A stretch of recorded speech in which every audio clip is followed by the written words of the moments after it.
Hello, everybody.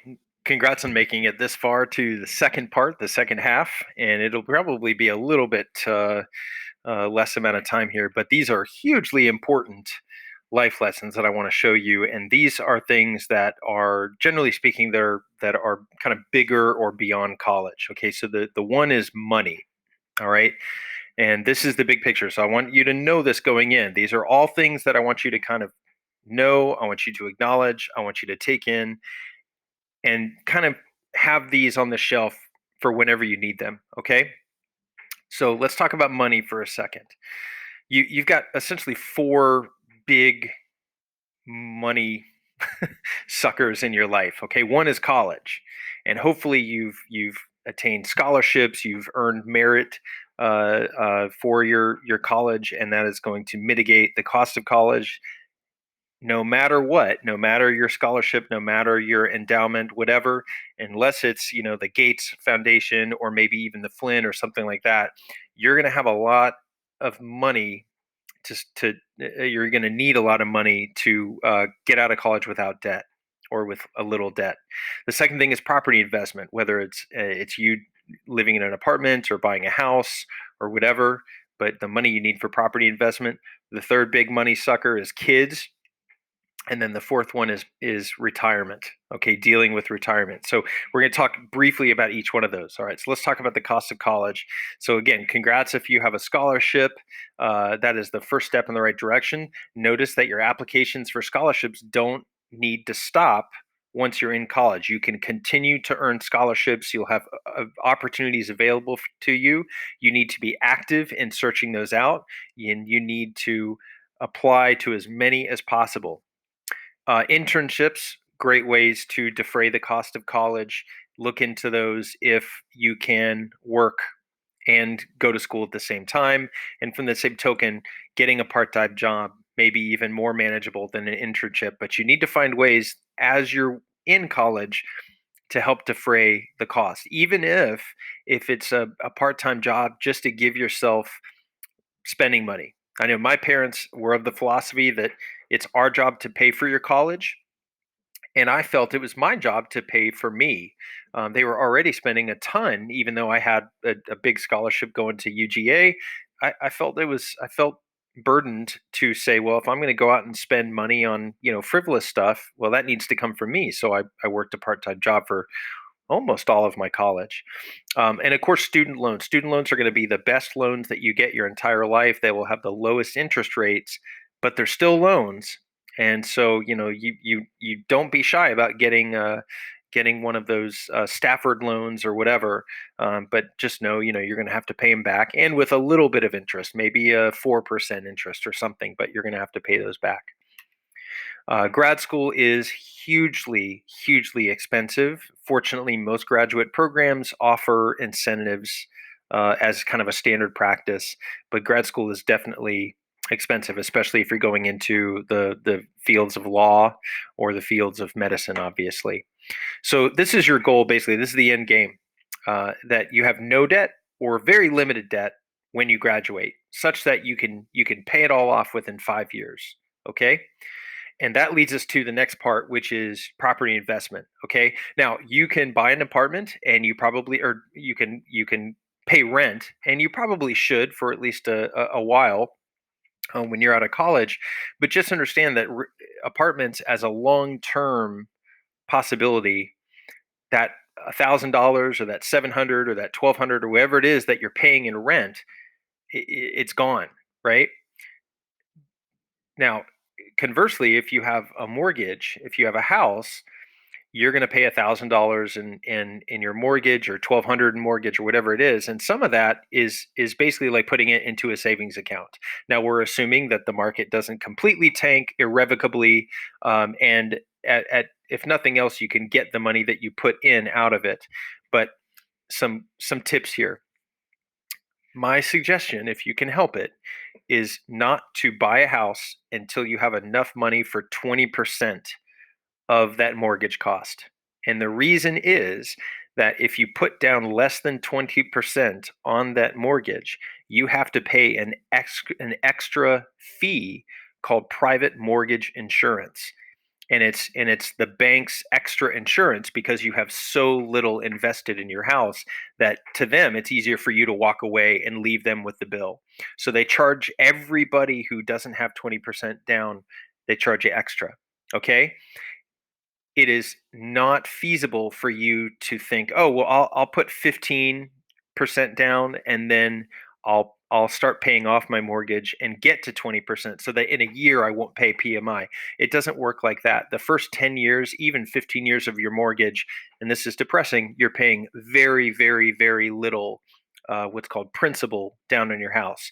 It takes a long time to gain 5% principal on your house unless you make extra payments. So do not buy a house until you get 20% of the cost, right? If you're going to buy a $200,000 house, you need $40,000. You do this by living with your parents for a little bit and saving money. You do this by living with three roommates and paying, $500, $400 or whatever for an apartment and saving money. But you save, save, save until you have 20% down on your house. Okay. The other big suggestion that I have, and this is harder, but most mortgages, standard mortgages, are 30-year mortgages. Okay. It would be great if you had enough money down on the house that you could afford, and the house were not were in your means enough that you could do a 15-year mortgage or a 20-year mortgage. Okay, and basically, in very broad terms, what happens is that if you get a 30-year mortgage, you're going to pay 4% or whatever interest on that mortgage. And let's say your mortgage is $1,000 for that 30-year mortgage. You're only going to be paying about 150 of principal in that $1,000 mortgage. I know that sounds crazy, but this is how it works. Okay, if you have a 30-year mortgage and your payment in total is $1,000, only about 150 of that $1,000 is actually going to paying down the actual mortgage of your property. The rest of it is taxes, it's insurance, it's all of it. Interest. Okay. If you get a 15 or 20-year mortgage, your payment is going to be higher. But let's say that it's $1,000 payment. Well, instead of only 150 going into your house, we're talking now 250 or $300 of that thousand going into your house. So if you can afford it, the 15 and 20-year mortgage option is better. The other thing is that we all say, oh, we're going to save money. We never do. We're terrible at this. We, people, you, me, everybody, we're terrible at saving money. So make the bank save it for you. Okay. So every paycheck you get, have the bank auto withdraw a certain amount and put it in a separate savings account. You'll say that you do it, you'll do it on your own. You'll say that you'll do it mainly. Okay, every month on the first of the month, I will take this amount of money and I'll put it in the savings. You won't do it. You're just not gonna. Okay. So have the bank do it automatically. So here's your money problem number 3. Kids are expensive. All right, they just are. In fact, they are over typically somewhere between $12,000 and $13,000 a year. Okay, I love Graham, but he costs me about $12,000 or $13,000 every year that otherwise I wouldn't be spending. So we're going to have that money somehow. Now, in a lot of situations, you have two incomes coming together. Before a kid enters the picture. Not always, but that's generally speaking why that 12 or 13,000 is somewhat invisible or is not as drastic as it seems. But still, it's expensive to have children. So you want to try to be well on your way towards securing a mortgage and having a retirement account and all of that before you have kids. The other problem is retirement. Okay. Now here's the deal. Basically, um, you you want to be in a position where by the age of about 65 or so, you can retire and live off of your retirement income. Now here is the big issue. Unless you are a teacher working for the state or one of a very limited number of industries and jobs, the only retirement that you will have is a 401k. Okay. Teachers who work for the state, who work for a public school system, generally speaking, they have a pension, which is wonderful because that pension says, okay, you work this amount of years, and we will give you 60% of your salary tax free for the rest of your life, or 70% or whatever it is. Okay, now let's think about that number, 60%. All right. And let's pretend that we're all in the best situation and we have a pension. We don't have we didn't build up a stock portfolio that we withdraw from a little bit at a time, that we all have a pension. Think about what I said, 60% of your salary. That's not great, right? So even if you have a full pension of 60% of your salary, you still need to have a little bit more, kind of another way to draw money for you to live comfortably after you retire. Okay. So here's the deal. Most of you will work for a company, and that company will have a 401k, which is essentially a giant portfolio of stocks. And the company says, okay, if you reserve 4% of your paycheck every month, we will match that 4%. So that 8% of your salary will go towards your 401k. Generally speaking, the longer you work for the company, the more your company will match your contributions. Don't ever put more into your retirement than the company will match. Okay? You're better off putting that money in a savings account or in a Roth IRA, which is what I'll talk about in a second. But it is financially disadvantageous to, if your company's only going to match 4%, don't put 6% in, because you're going to draw more interest, more money off of that Roth or off of that savings account than you would if you put it into the 401k and your company doesn't match it. So the Roth IRA is the one part of this whole money equation that you can do right now. Now, look, you're still 18, and even though legally you could do this on your own, you do need to talk to your parents about this. But open up a Roth right now. Open up a Roth. It's really easy. It's a really simple account, and you just have your bank auto withdraw and have it go to your savings account, and you can contribute quite amount. I think it's 5 or 6 thousand, might be 6,000 now a year, into your Roth account. The reason that a Roth IRA, individual retirement account, the reason that a Roth account is beneficial and not any others, is that what happens is they tax the money that you put into the account on the front end. On the back end, you get all the money. So when you withdraw your Roth IRA funds at the end, they don't tax it. So Roth IRAs are basically just stock portfolios that just mirror the market. They're hundreds of little stocks that together just mirror the market. And over time, the market always goes up. Even I've got a Roth IRA, and even in the gigantic recession of 2008, my account still is hugely bigger than what it was at the beginning. Okay, because it just mirrors the market and just goes up as the market goes up over 30 years. You put your money in and you never touch it until you're ready to retire, until you're 65 or whatever. Okay. Um, and essentially the way that it works is that, let's say you put in $1,000 at the beginning. Well, it will earn interest and it will increase, and it compounds upon itself. So your $1,000 will turn into 1,200, and then your 1,200 will turn into 1,600, and then your 1,600 will turn into 2,500, and then your 2,500 will turn into 4,000, and then your 4,000 will turn into 6,000. And you see, exponentially it increases. So that's why it's really important that when you put the money in, you're just being taxed on the 1,000, not on the 50,000 that you're going to take out at the end of it. Okay. And again, put the money into the savings account and you can contribute up to 6,000 a year. You generally only want to make like one big contribution, or maybe just a couple contributions a year, because you have to pay a fee with whatever E-Trade or whatever it is that you use to make those Roth accounts. Okay. So again, this is your review of the Roth account, and I'm going to give this to you again because it's sometimes a difficult concept if you're not used to talking about this.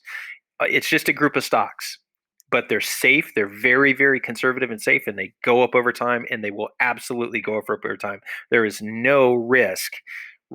Really, I comfortably say there's no risk. And that's me having lived through the 2008 recession. So the money's taxed at the beginning, not at the end. the earnings compound, so it goes up. I wouldn't say exponentially. I said that before, but it compounds. So start early. That's why I'm telling you to start now. Even if you're only putting in 500 bucks, you start now. The mistake that everybody makes is, oh, I'll open it up later. I'll open it up when I'm 30. No, no, no, no, no. You need to put as much money as you can into this account as early as you can. And when you're 59 and the law says 59 and a half, you can start withdrawing it with no penalty. If you withdraw it before that, they really penalize you. The other thing about the Roth is that you it if you run into financial trouble and you've got, let's say you've contributed $10,000 in the first couple years or the first 3 or 4 years of your Roth, you can withdraw up to $10,000 without penalty if you have to. Okay, so maybe you've put in 10,000, your Roth is worth 15,000 because 5,000 is what your Roth account has earned over time. If you get into some financial trouble, and you never want to take money out unless you're just really in trouble, you can take that 10,000 out without any kind of penalty or anything. The only time it would be really penalized is if you started to try to take out the money that you earned in the Roth account, the other 5,000. Okay, so for your money, whatever you do, be deliberate about it. All right. Um, Even if you're conservative, if you're not conservative, if you're a little aggressive with your money, if you're a little liberal with your money, just be deliberate about your money. Be thinking about the ramifications and the consequences of what you're doing. Um, Not unrelated, maybe, is cursing. This is an entirely different topic, but it is important. And it is important as you go off to college and beyond, businesses, jobs, everything. Here's the deal with cursing: everybody does it, but language is really powerful and words have meaning. And I think we can all think of some words that I would never utter because the power of those words are overwhelming. They're too powerful, and it's sometimes inescapable. And words fall on that spectrum. So there's a time and a place for cursing. And like I said, everybody utters a curse word. Everybody does it, but there's a time and a place for it. So when in doubt, just don't do it. And honestly, it unless you're with just like your family or really really close friends or your husband or your wife or something, just don't. You sound illiterate. It sounds like you couldn't think of something better to say, right? It sounds like you couldn't appreciate your atmosphere, your situation, your environment, and you hit the nuclear option. So don't be the last person to figure out that dropping the F bomb reflects on you and says, "Well, I I'm not measured in my words. I'm not controlling my language. I'm not able to control myself." Other strong language, just on the other end of the spectrum, everybody. You've heard this before, I know it, but hear it now again. Please, thank you, and you're welcome are incredibly powerful words. Okay? Okay. Send it. The bottom line is don't ever send nudes ever. Don't. Just don't. They last forever, and the moment you hit send, they're out of your control and can always be used against you. Don't ever do it. Please don't ever do it. Now, the last little thing I'm going to leave you with is just to remind you this is your time. You will never have another time like this in your life, ever. You just won't. You're going to have all sorts of stressors. I said this in part one, but you're going to have all sorts of stressors. You're going to be stressed by your schoolwork. You're going to be stressed by your friendships and your more than friendships, all your relationships, and you're going to be stressed by all sorts of things in between. But but promise me, and I don't want to minimize the stresses that you will go through in college because it is a stressful time. It is a time of immense intellectual but also emotional growth. Those stresses don't quite have the ramifications that they will when you get out of school. When you were in school, you were in a bubble. Now you can still be arrested. right? You can still get into trouble, but the school you're when you're at college, that college's job is to get you to graduate. It's to get you to be a bigger, better, more amazing version of yourself and graduate. It is not in anyone's interest that works for that institution for you not to graduate. So you are in an environment where everybody is rooting for team you. When you get out of that situation, the the people in the group rooting for you shrinks, and the ramifications of your mistakes exponentially increase. So this is your time to grow intellectually, emotionally. You won't have a mortgage when you're in college. You won't have kids, most of you, when you're in college. You won't have elderly relatives that you have to take care of. You won't have car payments. Maybe this is a greater majority of you might have car payments, but you won't, generally speaking, have a compounding interest of bills that you have to take care of when you're in college. You're not going to have car payments, insurance, cell phone bill, cable bill, etc. And you don't have family vacations that you have to save for. Your financial responsibilities are hugely limited when you're in college. So this is what I want you to do. In addition to the bigger picture, the ultimate end game here, which is soak up every moment. I want you to be selfish, but I want you to be selfish in every good way. I want you to choose you, your intellectual growth, your emotional growth, but do no harm, right? This is not a binary option. You can be selfish and still be selfless to others. You can choose you without rejecting others. You choose you, but you choose your friends as well. You get those friends, that sacred bond of friendship, and you honor it and you curate it and you care for it. Choose adventure. So I've talked a lot about saving for this, saving for that. Yeah, no, those things are absolutely important, but choose adventure, choose experiences, choose you, choose situations that are going to make you uncomfortable, choose situations that are going to make you grow, choose situations where you are out of your element because this is your time. You're again in that bubble where everyone is going to bend over backwards to shepherd you through college. So take advantage of everything that college and that college town has to offer. Take advantage of the Greek life, the social life. Now, Greek life doesn't have to be Animal House. Greek life, sororities and fraternities, there are service sororities and fraternities. There are non for profit kind of groups, all volunteering, all of that stuff. There are religious sororities and fraternities. So take advantage of those social groups and those networks, not just for the moment, but those social networks will help you out when you get out of college. Take advantage of studies abroad. My goodness, go to studies abroad. Now, those are expensive and those require planning, they require saving, they require big conversations with your parents, with your guardians. Take advantage of them. The field trips, the social advocacy, take advantage of the clubs, take advantage of the student services, the tutoring, the counseling, everything which is there for you. Take advantage of all of that. This is your time to be better. Do not waste it. You have one shot at being an undergrad. Take it. Embrace growth, everybody. You are at the edge, at the end of a long journey.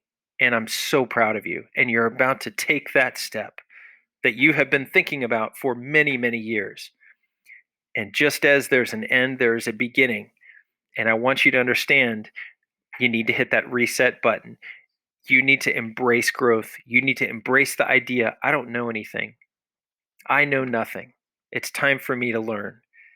When you graduate from college, and you're kind of right back in this situation where you feel like I'm big man on campus, I'm big woman on campus, right? I've learned all there is to learn. Basis has given me everything. I've learned everything. I've received everything, and here we go. Just like when you reset now, I want you to reset when you get to college because you're going to feel like you know everything. You will. You will. You don't. I promise you. And when you have kids, they're going to show you how much you don't know. Embrace growth, everybody. At every stop along the way, you're going to feel like, I got it. I know it. I did it.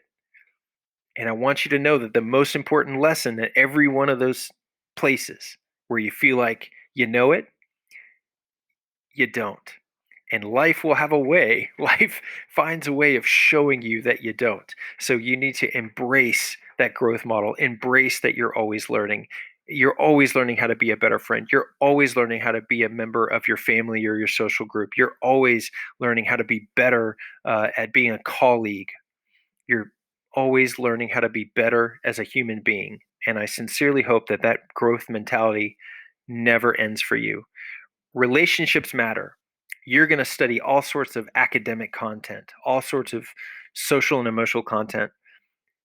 But one of the things that I wish more college graduates had an understanding of when they left college, and same thing with high schoolers, right? You've learned all of this stuff. Now let's go off and use it. But one of the things that's so important is that your relationships, the interpersonal part of your life, is what matters. You could be the smartest person in the world, but if you're a jerk, no one's going to know. You could be the most talented person in the world, but if you're a jerk, let's just keep saying, no one's going to care. The smartest, most capable person in the world is going to do nothing without the connections, without the colleagues, and without the friends. This is true in college, it is true in your career, and it is true in your life. Here's a couple other secrets here. When you apply for jobs out of college, very, very, very rarely do they ever ask you your GPA. Grad schools do, but they also ask you for recommendations. And those recommendations are huge. They ask you, well, what have you done in your field? Have you done any research? Have you worked with any professors? Have you added your name to an article? And then that interview, how you present yourself, those matter more than those numbers and that data on that application. Life is full of gray areas. So when you are in a gray area, the number one rule is I want you to choose kindness. I want you to assume the best in people. I want you to find empathy. With that final note, everybody, I want to tell you that I miss you already and I'm rooting for you. You are always welcome to check in with me. You don't have to be my current student to let me know how you're doing. There's my email. I miss you, everybody, already. Much love.